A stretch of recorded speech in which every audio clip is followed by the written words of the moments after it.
할렐루야. 오늘은 세례 요한 네 번째 시간입니다. 오늘 요한의 설교에 대한 청중들의 반응을 함께 살펴보도록 하겠습니다. 누가복음 3장의 본문에 따르면 설교 듣는 태도에 따라서 청중이 크게 세 부류로 나누어지게 됩니다. 첫째, 설교를 듣기는 하는데 무엇을 듣는지에 대해서 크게 신경을 쓰지 않는 그런 청중입니다. 설교 내용의 반응을 보인다기보다는 그저 와서 설교를 듣고 있다 하는 것으로 만족하는 사람들입니다. 오늘날도 그런 사람들이 있죠. 그들은 말씀 듣고 어떤 바른 반응을 보이기보다는 선포되는 말씀을 그냥 건성건성 들으면서 그래도 교회 나와서 말씀을 듣는 게 어디야? 복음 받겠지 하는 식으로 말씀을 듣습니다. 그래서 요한은 자기에게 나오는 사람들에게 회개의 증표로서 세례를 받으라고 설교했는데 앞뒤를 다 잘라버리고 세례만 받으면 죄가 용서된다. 알아서 해석한 거예요. 자기 필요에 따라서. 그래서 요한은 그들에게 회개에 합당한 열매를 맺어라. 어제 말씀이죠? 도전한 거죠. 회개에 합당한 삶을 살아라. 회개를 삶으로 증명해라 하는 것이었어요. 둘째 뿌리는 지금 도끼가 나무 뿌리에 놓여 있다고 해도 급박함이죠. 아무리 위기의식을 불어넣어도 그건 나하고는 상관없는 얘기다 라고 듣는 청중이에요. 나는 안전지대에 있다고 믿는 거죠. 그런 이들을 향해서 요한은 너 아브라함의 자손이라고 스스로 생각하고 착각하지 말라 도전했습니다. 유대 사람들은 자기들이 선민이라고 자부했기 때문에 아브라함을 통해서 이미 하나님의 축복 안에 들어와 있다고 생각을 했습니다. 그래서 자기들은 더 이상 벌받은 죄인은 아니라 스스로 확신했어요. 오늘날 교회도 똑같은 사람들이 존재합니다. 예수 그리스도 안에서 하나님의 은혜로 구원받았다는 사실을 바로 이해하지 못할 때 이런 문제가 일어날 수 있습니다. 예수님의 보배로운 피로 죄를 용서받은 사람들은 용서받았으니까 이제 됐다. 이제는 좀 마음대로 살아보자. 절대 그렇게 생각하지 않습니다. 오히려 이제부터 어떻게 바르게 살지를 고민을 거듭합니다. 하나님이 우리의 죄를 용서하신 이유는 우리로 하여금 자책감에서 이 죄책감에서 벗어나가지고 놓여놔서 이제는 자원한 심령으로 하나님을 섬기도록 하시기 위함이에요. 요한의 말을 빌려 표현한다면 회개에 합당한 열매를 맺게 하시기 위해서 용서하신 거예요. 이걸 전혀 깨닫지 못한 사람들이 있습니다. 이 부류에 속한 사람들은 어떤 의미에서 아예 메시지를 깊이 들으려고 하지를 않는 사람들이에요. 무의식 속에서 난 되었다. 난 괜찮아. 이렇게 생각을 하는 거죠. 그러나 참으로 하나님으로부터 은혜를 받고 절 용서받고 그리고 예배의 자리에 나오는 사람들은 그때부터 회개할 것을 발견하게 돼요. 용서를 받고 진정한 용서를 받으면 어떤 사람은 이렇게 표현했습니다. 먹구름이 온 하늘을 뒤덮고 있는 것처럼 큰 죄가 나를 사로잡고 있을 때는 내가 죄가 무엇인지를 몰랐다. 그런데 먹구름 같은 큰 죄를 하나님으로부터 용서받고 난 다음부터는 비로소 나는 죄가 어떤 것인지를 알게 되었다. 고백하는 거예요. 용서를 받고 나니까 내 죄가 알아지겠는 거예요. 이스라엘 사람들은 형식상으로 보면 아브라함의 언약의 혜택을 받은 사람들이었습니다. 그들은 이방인이 아닌 유대인으로서 하나님의 언약의 백성이었어요. 우리가 하나님 이름으로 삼위 하나님의 이름으로 세례를 받게 되면 형식상 우리는 하나님의 언약 백성이 됩니다. 그럼에도 불구하고 언약 백성이 된 다음부터 이제 나는 되었다라고 생각하는 것은 잘못된 생각입니다. 크게 잘못된 생각입니다. 세례는 이제 내가 하나님 앞에 하나님의 백성답게 살겠다고 하는 그 사람들 앞에서 세상 앞에 공포하는 거예요. 그때부터 영적인 공인이 되는 거예요. 세례 이후에. 그래서 하나님 백성답게 살아야 될 영적 공인의 책무가 그때부터 시작이 되는 거예요. 요한이 두 번째 부류 사람들에게 향해서 전했던 메시지는 딱 하나 있습니다. 오늘 본문의 8절과 9절입니다. 속으로 아브라함이 우리 조상이라 말하지 말라. 내가 너희에게 이르노니 하나님이 능히 이 돌들로도 아브라함의 자손이 되게 하시리라. 이미 도끼가 나무 뿌리에 놓였으니 좋은 열매 맺지 아니하는 나무마다 찍혀 불에 던져지리라. 외적 신분은 무엇이든 그렇게 별로 중요하지 않아요. 근데 그때 그것 때문에 안일하게 있으면 큰 문제예요. 사실 하나님은 정말 죽은 것과 방불한 아브라함과 사라의 태를 통해서 하나님의 민족을 시작했던 것처럼 지금도 길거리에 흐르던 돌들로도 이름 없는 잡초 같은 인생들을 통해서도 하나님의 민족을 만드실 수 있어요. 그러므로 기존 신분 때문에 하나님의 말씀을 주위에 듣지 않으려는 사람들 향해서 요한은 나무에 찍혀 불에 던져지는 것이라고 하는 추상 같은 심판의 경고를 합니다. 복음에 대해서 이렇게 교만하거나 나는 필요 없다 생각하는 사람들 향해 요한의 메시지는 이미 도끼가 나무 뿌리에 놓여 있다는 거예요. 복음 앞에 교만한 인간들, 도끼를 나무 뿌리에 내려놓는 이유가 뭡니까?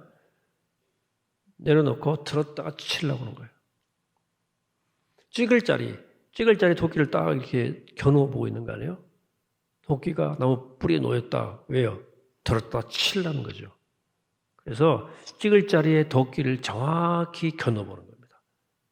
이 말씀이 그 말씀 아니에요? 하나님을 복음을 부정하거나 복음 앞에 교만한 인생의 운명은 바로 그와 같다. 이게 요한의 메시지였습니다. 이미 도끼가 나무 뿌리에 딱 놓여있는 사람들이다. 여러분 그런 사람들을 만날 때마다 그래서 하나님의 임박한 심판에 대해서 이야기해 드릴 필요가 있어요. 도끼가 이미 나무 뿌리에 놓였다. 셋째, 말씀을 받아들이는 청중들입니다. 이들은 또 세 부류로 나눠지는데 보통 사람들, 세리들, 군인들이었어요. 먼저 일반 서민 계층들 사람들이 나와서 그렇게 묻습니다. 말씀을 듣고 3장 10절입니다. 그러면 우리가 무엇을 하리니까 이렇게 물었어요. 무엇을 하리니까. 옛날에 베드로 설교 듣고 사도행전에서 우리가 어찌할꼬 물은 것과 비슷한 거예요. 그들은 자기에게 꼭 필요한 것 외에는 더 가진 것이 거의 없는 가난한 서민들이었습니다. 그런데도 요한은 그들을 향해서 회개가 구체화되도록 요구한 게 있어요. 21절입니다. 대답하여 이르되 옷 두 벌 있는 자는 옷 없는 자들에게 나누어 줄 것이요 먹을 것이 있는 자도 그렇게 할 것이니라. 필요한 것만 갖추고 산다 하더라도 그 꼭 필요한 것조차도 갖고 있지 못한 사람들 만났을 때는 그걸 나누어 주라는 거예요. 먹을 것 가진 사람도 그렇게 코 한쪽 나눠 먹으라는 거예요. 세상에는 상대적 빈곤이 아닌 절대적 빈곤이 존재합니다. 그들을 향해서 배려의 말씀을 하시는 거예요. 이웃사랑 얘기. 그래서 아무리 우리 형편이 어렵다고 그래도 여러분 사실 세계 도처에 절대 빈곤에 시달린 이웃들이 있죠. 우리는 거기 비하면 좀 나아요. 절대 빈곤이라는 말은 하루 1달러 이하로 살아가는 사람들 뜻합니다. 우리가 만난 인도의 달리들, 네팔의 가난한 이웃들, 미얀마의 도시 빈민들이 바로 거기에 해당합니다. 또 우리 주위에도 그런 이웃이 있을 수 있어요. 그들을 만났을 때는 나누라. 이것이 우리가 어떻게 했으면 좋겠습니까? 라고 하나님의 말씀을 받아들인 사람들이 보이는 바른 반응이었어요. 하나님이 응답해 주신 거예요.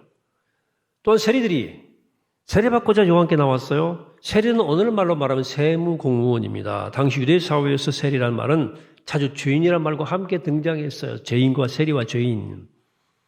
세리는 죄인과 같이 사람 취급받았고 세상에서 나쁜 부리로 통했어요. 경제적으로 하층 계층은 아니었으나 누구도 그들을 부러워하거나 존경하지는 않았어요.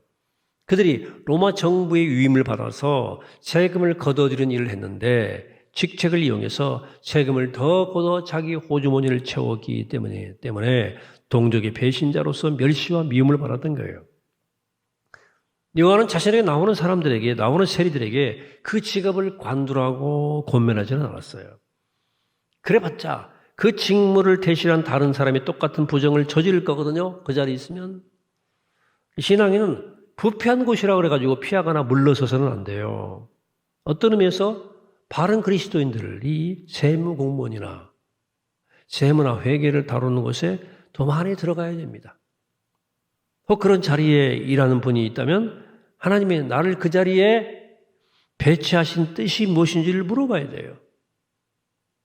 요한이 무엇이라고 충고했습니까? 그 직책에 남아서 부과된 것 이외에는 거두지 말아라 그랬어요. 이렇게 참 설교는 모든 계층의 사람들에게 영향을 줍니다. 당시에 가장 비종교적인 계층에 속한 무리들조차도 요한의 세를 받기 위해 나왔어요. 그 당시에. 하나님의 복음이 진짜로 증거되면 모든 계층의 사람들에게 그 복음이 영향을 끼쳐서 남녀 불문하고 노설 불문하고 하나님의 말씀이 그들의 삶의 무언가 연결고리를 가지게 돼요. 물론 저널 메시지는 같은데 하나님의 성령이 역사하시면 각자 자신의 삶에 말씀이 구체적으로 어떻게 적용될 것인지에 대해서 깨닫게 돼요. 가난한 사람은 가난한 사람대로, 세리는 세리대로. 복음은 차별 없어요. 특히 소외된 사람들에게도 다 말씀이 증거돼요. 가난한 사람들에게도 또 돈이라면 무슨 부정이든 저지를 수 있는 사람조차도 말씀이 연결 걸어가 맺어져서 변화시키는 위력을 가지고 있어요. 마지막으로 군인들이 요한 앞으로 나왔습니다. 우리는 무엇을 하리까? 14장 10절 4절 상반절이고요. 군인들에게 요한은 강탈하지 말며 하반절에 거짓으로 고발하지 말고 받는 급료를 족한 줄 알아 그랬어요. 여기 우리는 원문을 살려 번역하면 우리 같은 것들은 이라는 의미가 좀 들어있어요. 군인들이 나와서 그럼 우리 같은 것들은 어떻게 해야 되겠습니까? 겸손히 물은 거죠. 요한은 그들에게 필요한 삶을 어떻게 레스판스 해주고 안내해 줍니까? 첫째, 무기를 더 손에 쥐었다고 그래서 네 힘을 가지고 다른 사람 짓밟는 삶을 살지 말아라. 강탈하지 말라 그랬어요. 그 말씀의 의미예요. 둘째, 공권력에 기대는 삶을 살아도 안 된다. 이것이 거짓으로 고발하지 말고 라는 말씀의 의미예요. 그들은 고발하겠다고 이름장을 놓아가지고 사람들의 돈을 뜯어내는 방법을 즐겨 썼던 것 같습니다. 그래서 이를 위해서 받는 급료로 족한 줄로 알라고 말했어요. 좀 더 적극적으로 말하면 네가 버는 돈에 만족하며 살아라는 말씀이에요. 만일 거기에 만족하지 못하면 결국은 개인적인 힘이든지 구조적인 힘을 빌려서 다른 사람의 것을 갈취하게 된다. 그래서 성경은 누구든지 돈을 사랑하지 말고 있는 바를 족한 줄로 알라 그랬어요. 자족해라. 그러므로 돈 몇 푼 부정한 수입을 위해서 자기 영혼을 사단의 손에 팔아넘기지 말아라는 거예요. 여러분 이렇게 하나님의 말씀을 듣고도 삶의 변화가 일어나지 않으면 소용이 없어요. 소망도 없고 정말 어떻게 살 것인지에 대해서 고민하지 않는 사람은 물음이 없는 사람은 그럼 내가 어떻게 해야 되겠습니까? 이런 물음이 없는 사람은 토끼가 이미 그 사람 앞에 놓여 있는 거예요. 그럼 말씀 앞에 그런 반응이 없으면 그를 기다리고 있는 것은 심판밖에 없다. 그리스도인은 누구도 지금 내 삶이 되었다고 생각하는 사람이 아니고 아직 이루어야 될 것을 이루지 못한 것으로 괴로워하는 사람들입니다. 잡아야 할 것을 잡으려고 달려가는 사람들입니다. 정말로 내가 살아야 할 삶의 수준에 이르지 못한 것 때문에 고민을 거듭하는 사람들이에요. 오늘날 기독교는 믿음으로 의롭게 된다고 하는 소위 이신층의 교리를 잘못 이해하는 것 같습니다. 믿음으로 용서받고 하나님과 바른 관계를 맺었다면 왜 우리의 삶이 바뀌지 않을까? 물어야 돼요. 왜 거룩한 삶이 뒤따르지 않는가? 왜 믿음과 삶이 이렇게 격리되어 있는가? 그건 단순하죠. 믿음이 뭔가를 잘못 알았기 때문이에요.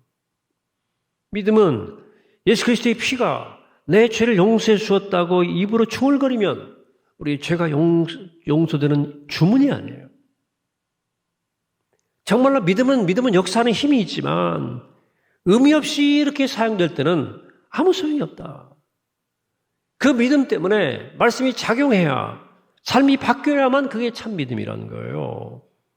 기독교가 말하는 몇 가지 명제들을 교리들을 주문 외듯이 외웠다고 해서 안전지대에 있다고 생각하지 말아라는 거예요. 예수님이 죄를 용서해 주셨기 때문에 이제 새로운 삶을 사는 사람들이 그리스도인이에요. 이제는 내가 예수의 피를 그 은혜를 헛되지 않게 해야 되겠다. 이렇게 뼈저리게 생각하는 사람이 그리스도인들이에요. 이들은 매일 하나님 말씀 앞에서 내가 어떻게 삶을 바꿔야 될지에 대해서 깨닫고 날마다 자신의 삶을 새롭게 해나가는 사람들입니다. 오늘 말씀을 정리해 봅시다.